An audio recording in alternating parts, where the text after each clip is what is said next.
ایک تقریر ہوئی مسلمان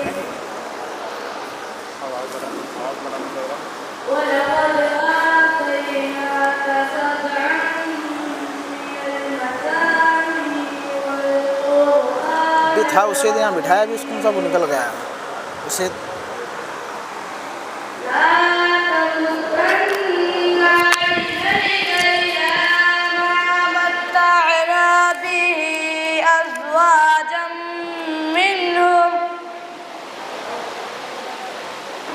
ولا تحزن عليهم واخفض جناحك للمؤمنين وقل إني أنا النذير المبين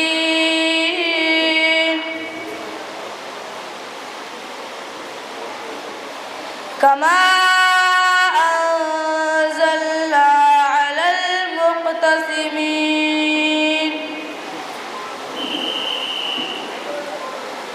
الذين جعلوا القرآن عضين فوربك لنسألنهم أجمعين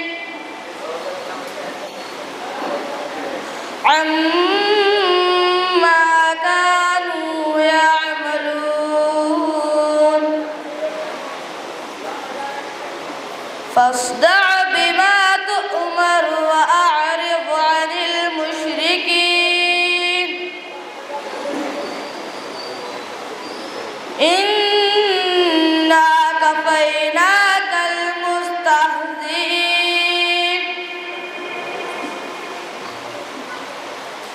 الذين يجعلون مع الله إلها آخر فسوف يعلمون ولقد نعلم أنك يضيق صدرك بما يقولون فسبح بحمد ربك وكن من الساجدين واعبد ربك حتى يأتيك اليقين صدق الله العظيم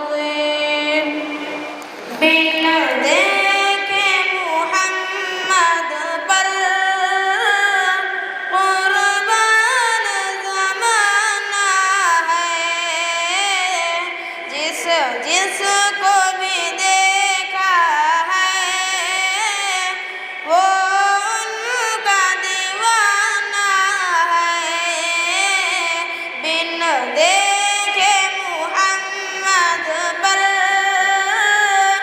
قربان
اس دن سے محمد کا ہونٹوں پہ ترانہ ہے، معراج کی شب مولا جبریل سے یوں بولے، معراج کی شب مولا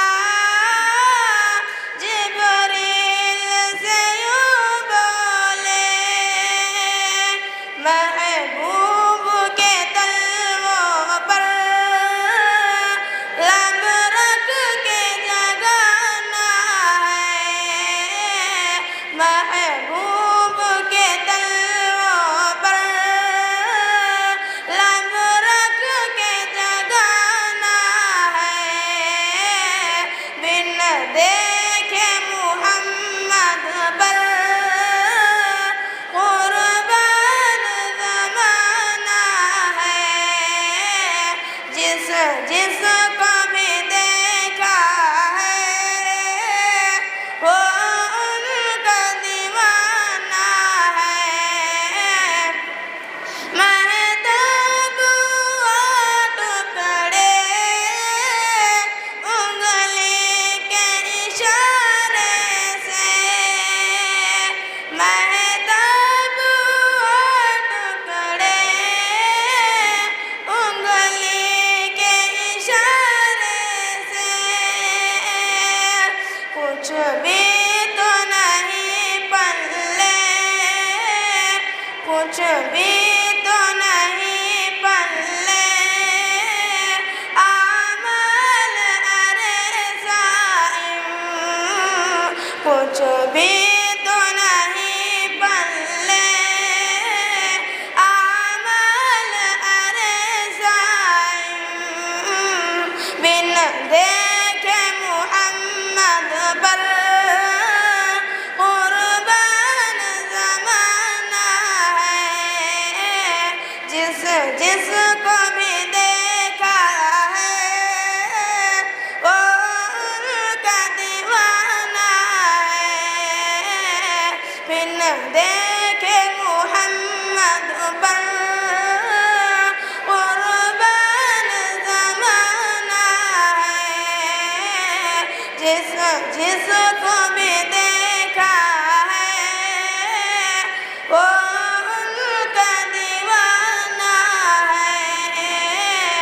العالمين والصلاة والسلام على سيد المرسلين والعاقبة للمتقين، اما بعد، بزرگوں اور دوستوں، اسلام دین فطرت ہے، اس کے سارے احکام فطرت کے عین مطابق ہے، اس کی ساری تعلیمات فطرت کے تقاضوں سے ہم آہنگ ہیں، چنانچہ جہاں اسلام نے روحانی جمال و کمال کی تعلیم دی ہے، ظاہری حسن و جمال کو بنایا اور سنوارا ہے، یہ دونوں جمال و کمال یکجا ہو جائے تو انسانی کمالات کی تکمیل ہو جاتی ہے، دونوں میں سے ایک ہو دوسرا نہ ہو تو کمال تو ہے مگر تام نہیں، جمال تو ہے مگر اکمل نہیں۔ بعض ظاہری حسن و جمال کا بہترین نمونہ ہے، اس حسن و جمال کا اظہار مرد و عورت میں یکساں نہیں، الگ الگ ہے۔ بالوں کا حسن و جمال اسی وقت جمال ہے جب اس کا خاطر خواہ لحاظ و خیال ہو، لیکن انہی بالوں کو جو بدن کے مختلف حصوں میں نکلتے ہیں بے ہنگم چھوڑ دیا جائے، ان کی اصلاح، سدھار، تراش و خراش اور درستگی کا کوئی خیال نہ ہو تو خوبصورتی کے بجائے بدصورتی پیدا ہوگی، زیبائش کے جگہ بدنمائی ہوگی۔ محترم حضرات، آج کی مجلس میں جس ظاہری حسن و جمال کا تذکرہ ہے، جس کے ذریعے روحانی حسن و جمال کی تکمیل ہوتی ہے، وہ ہے داڑھی اور اس کی شرعی حیثیت، اس کی شرعی قدر و قیمت، اس کی اہمیت و فضیلت۔ داڑھی مردانہ وجاہت اور حسن و جمال کی شاندار علامت ہے، وقار کا نشان ہے، انبیاء کرام علیہ السلام کی سنت ہے۔ داڑھی رکھنا اور بڑھانا، مونچھوں کو کاٹنا، تراشنا اور پست رکھنا اسلام کی تعلیماتی فطرت میں بہت بلند مقام رکھتا ہے اور مسلمانوں کا قومی و ملی شعار ہے، مسلمانوں کی پہچان ہے۔ حضرت عائشہ صدیقہ رضی اللہ عنہا روایت کرتی ہیں کہ رسول اللہ صلی اللہ علیہ وسلم نے ارشاد فرمایا، اشر من الفطرہ، 10 چیزیں فطرت میں سے ہیں، انہی میں سے ہے قص الشارب واعفاء اللحیہ، مونچھ کو کاٹو اور داڑھی کو بڑھاؤ۔ حضرت عبداللہ بن عمر رضی اللہ عنہ کی روایت میں ہے کہ رسول اللہ صلی اللہ علیہ وسلم فرماتے ہیں احب الشوارب احب اللحا، مونچھوں کو کاٹو اور داڑھی کو بڑھاؤ۔ مشرکین و مجوسی داڑھی تراشتے ہیں، مرد ہو کر عورتوں کی مشابہت اختیار کرتے ہیں، مردانہ حضور کو ختم کر کے زنانہ حضور کو اختیار کرنا چاہتے ہیں۔ ایسے لوگوں پر اللہ کی لعنت و پھٹکار ہے، اور جو لوگ ایسے لوگوں کی نقالی کرے، ان کے نقش قدم پر چلے، وہ بھی لعنت و پھٹکار کی مستحق ہے۔ سرکار دو عالم صلی اللہ علیہ وسلم نے ارشاد فرمایا لعن اللہ المتشبہین من الرجال بالنساء والمتشبعات من النساء بالرجال، اللہ کی لعنت ہے ان مردوں پر جو عورتوں کی مشابہت اختیار کرتے ہیں اور ان عورتوں پر جو مردوں کی مشابہت اختیار کرتی ہیں۔ اسی لیے رسول اللہ صلی اللہ علیہ وسلم نے بار بار یہ تاکید فرمائی ہے کہ دیکھو مشرکین کے موافقت نہ کرنا، مجوس کے قدم بہ قدم نہ چلنا، ان کی طرح داڑیاں کٹوا کر عورتوں کی طرح نہ بن جانا، مرد ہو مرد کی شان سے رہو، زنانہ پن نہ پیدا کرو۔ خالف المشرکین اوفر اللحا واعفوا الشوارب، مشرکین کے مخالفت کرو، داڑیاں بڑھاؤ اور مونچھیں کاٹو۔ دوسری حدیث میں ہے جز الشوارب وارق اللحا وخالف المجوس، مونچھوں کو کاٹو اور داڑھی کو بڑھاؤ۔ ایک اور روایت میں ہے من لم یاخذ بشاربہ فلیس منا، جو مونچھیں نہ کاٹے وہ ہم میں سے نہیں۔ آج الٹا زمانہ آ گیا ہے، لوگ داڑیاں کٹواتے ہیں اور مونچھیں رکھتے ہیں، مونچھیں رکھنے اور بڑھانے میں مقابلہ بازی تک کرتے ہیں، جبکہ دینی فطرت کا احکام اس کے برخلاف یہ ہے کہ داڑیاں بڑھائی جائے، مونچھیں کٹوائی جائے اور پست کرائی جائے۔ جو لوگ خشخشی داڑھی رکھتے ہیں، چھوٹی چھوٹی داڑھی رکھتے ہیں، برائے نام داڑھی رکھتے ہیں، انہیں بھی سوچنا چاہیے کہ کیا اس سے شریعت کا منشا پورا ہو گیا ہے؟ ہرگز نہیں۔ شریعت کا منشا اس وقت پورا ہوگا جب شریعت کے مطابق ایک مشت داڑھی رکھی جائے۔ داڑھی کے مقدار واجب ہے، اس سے کم رکھنا سخت گناہ و حرام ہے۔ بزرگوں اور دوستوں، داڑھی چہرے کا نور ہے، اس سے نورانیت پیدا ہوتی ہے، رعب و وقار بڑھ جاتا ہے، چہرے کا حسن برقرار رہتا ہے۔ تجربے کے لیے آپ جو ایسے نوجوانوں کو دیکھ لیجئے جو ہم عمر ہو، ایک جیسے ہو، ایک داڑھی رکھے ہوئے ہو اور دوسرا داڑھی تراش دو، کس کے چہرے پر نور ہے، خوبصورتی ہے، اس کا چہرہ بھدا اور بے رونق ہو گیا ہے۔ مگر افسوس کہ ان چیزوں کو محسوس کرنے کے لیے ذوق سلیم کی ضرورت ہے۔ ہمارا ذہن و مزاج مغربیت میں ڈھل کر فاسد ہو چکا ہے۔ ہمیں وہی چیز اچھی لگتی ہے جو مغربیت کے عینک سے اچھی لگے، اور وہ چیز خراب لگتی ہے جو مغربی تہذیب خراب قرار دے۔ بتائیے کہ ایک مسلمان کے لیے ذوق سلیم کا فساد ہے نہیں؟ سوچے کہ دینی فطرت کی عینک اتار کر مانگے کہ انجی عینک سے ہم چیزوں کا ادراک کیسے کرتے ہیں، حقائق کا پتہ کیسے لگا سکتے ہیں، کسی چیز کے تحت تک کیسے پہنچ سکتے ہیں۔ بزرگان محترم، داڑھی چہرے کا نور ہے، ہماری صورت و شکل کیسی ہو، وضع قطع کیسا ہو، رہن سہن اور بود و باش کیسا ہو، رسول اللہ صلی اللہ علیہ وسلم کی سیرت میں ہر ایک کی رہنمائی موجود ہے، جسے چھوڑ کر ہمیں کہیں اور جانے کی ضرورت نہیں، کسی اور کی طرف دیکھنے کی حاجت نہیں۔ مسلم شریف میں ہمارے مدنی آقا صلی اللہ علیہ وسلم کا ارشاد موجود ہے خیر الحدی حدی محمد، سب سے بہترین طرز حیات اور طریقہ زندگی محمد صلی اللہ علیہ وسلم کا طریقہ زندگی ہے۔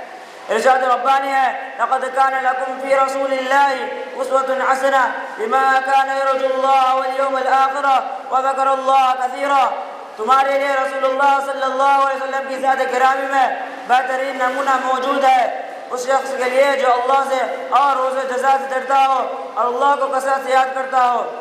رسول اللہ صلی اللہ علیہ وسلم نے ایک مشت گھنی اور لمبی داڑھی خود بھی رکھی ہے اور امت کو حکم بھی دیا ہے۔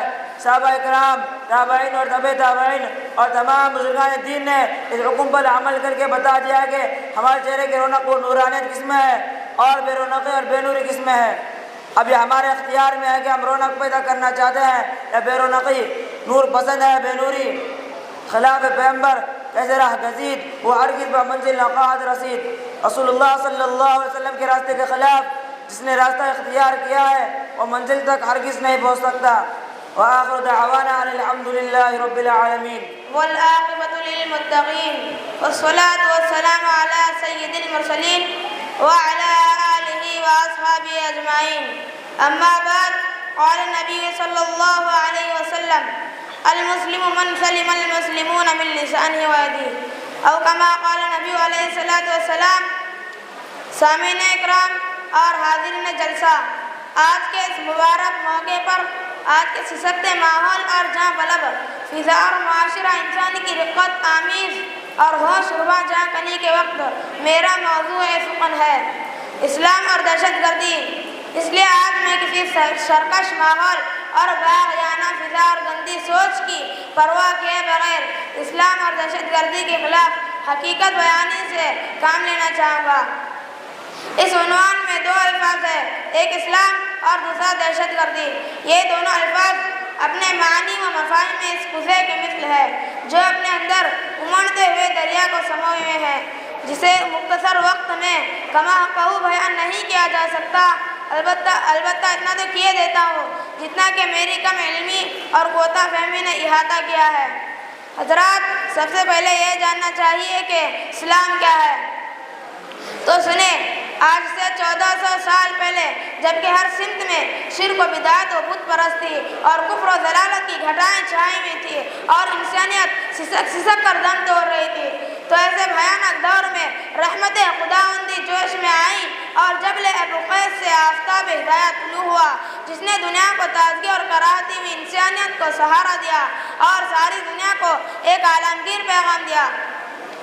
اسی کو اسلام کہتے ہیں۔ مگر افسوس، صد افسوس، تاریخ علم کے ان مادرناز نابینوں پر جو اسلام پر دہشت گردی کا الزام لگاتے ہیں اور اہل اسلام پر دہشت گرد ہونے کا الزام تھوپتے ہیں، جبکہ اسلام نے دنیا کو نئی زندگی، نئی روشنی، نئی تہذیب، نیا تمدن اور نیا معاشرہ عطا کیا، اور اس نے معاشرے کو انتشار و خلفشار، تنازعات و اختلافات، ذلت و نکبت، غربت و مسکنت، ضلالت و جہالت، شناعت و رذالت سے پاک کیا، اور انسانوں کو اس قلیل مدت میں قیادت و سیادت، حکومت و لعنت، عزت و شرافت، عظمت و جلالت، محبت و اخوت، عقیدت و الفت اور مساوات و وحدت کے اعلیٰ معیار پہنچا دیا۔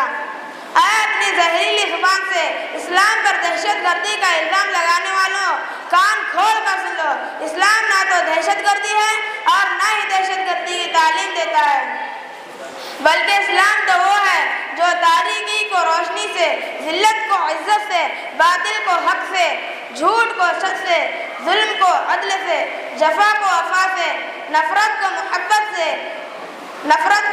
سے، جہالت کو علم سے، نشیب و فراغ کو وحدت و مساوات سے، بے ایمانی کو ایمانداری سے، خیانت کو امانت سے، جبر کو صبر سے، شکر کو خیر سے، قضا کو جزا سے، سزا کو انعام سے نوازتا ہے۔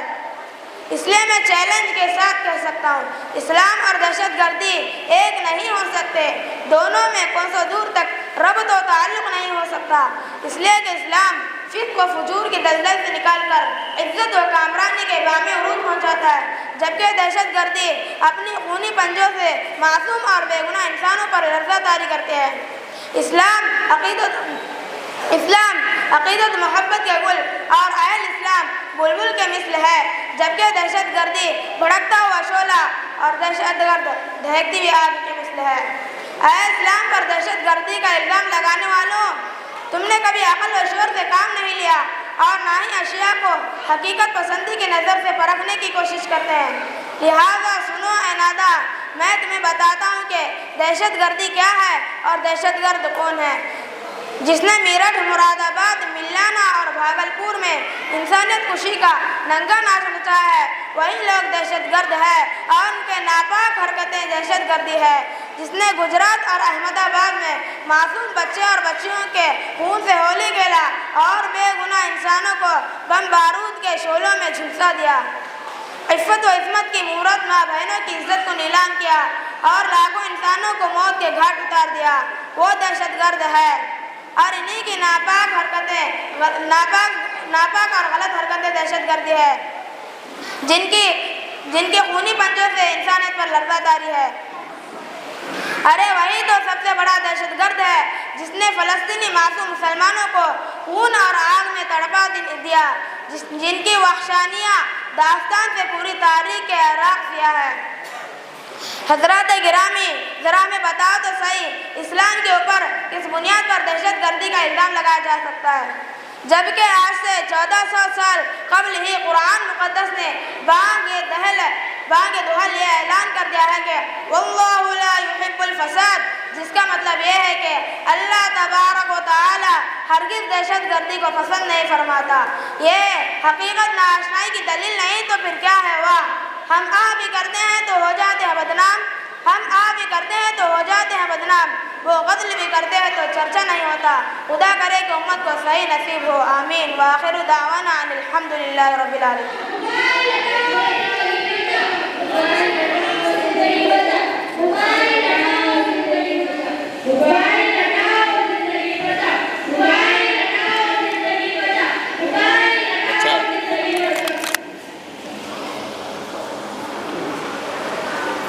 مائک دو ان کے ہاتھ میں، مائک دو کیا؟ مائک دو۔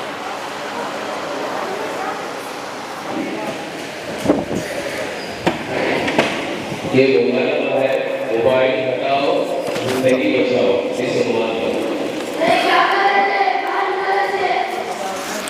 ارے یہ بچے کیا کر رہے تھے؟ کچھ پوسٹر اور بینر لے کر چیخ پکار کر رہے تھے۔ وہ دیکھو یوسف آ رہا ہے، اس کو پورے گاؤں کی خبر رہتی ہے۔ بھائی یوسف، یہ کائے کا شور تھا؟ کچھ بچے موبائل کے خلاف ریلی نکال رہے تھے کہ موبائل ایک سلو پوائزن ہے۔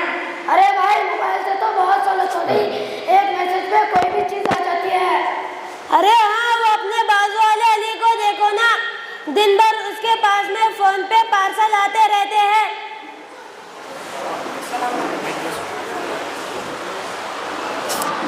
کیا ہے اس کے لیے؟ ارے بھائی، کیا منگوایا ہے آپ نے؟ کچھ نہیں، امیزون پر آفر تھا موبائل کا تو نیا فون منگوایا ہے۔ اس میں کیش بیک، ایڈیشنل ڈسکاؤنٹ اور ایکسچینج آفر ہے۔ ہاں بھائی۔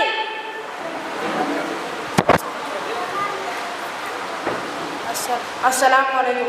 وعلیکم السلام۔ ارے بھائی، کیا منگوایا آپ نے زومیٹو سے؟ کچھ نہیں، وہ لڑکے نے پیزا منگوایا تھا۔ ارے بھائی، ابھی جو آوازیں آ رہی تھی وہ کہاں کی تھی؟ ہاں، کچھ بچے بینر لے کر نکلے تھے اور موبائل ہٹاؤ زندگی بچاؤ کے نعرے لگا رہے تھے اور موبائل کے خلاف ریلی نکال رہے تھے۔ ارے بچوں نے ریلی کیوں نکالی؟ میں بتاتا ہوں کہ آپ کو اس کی وجہ پتہ ہے کہ دنیا کی سب سے ماڈرن موبائل کمپنی کون سی ہے؟ ہاں، وہی زومیٹو نا۔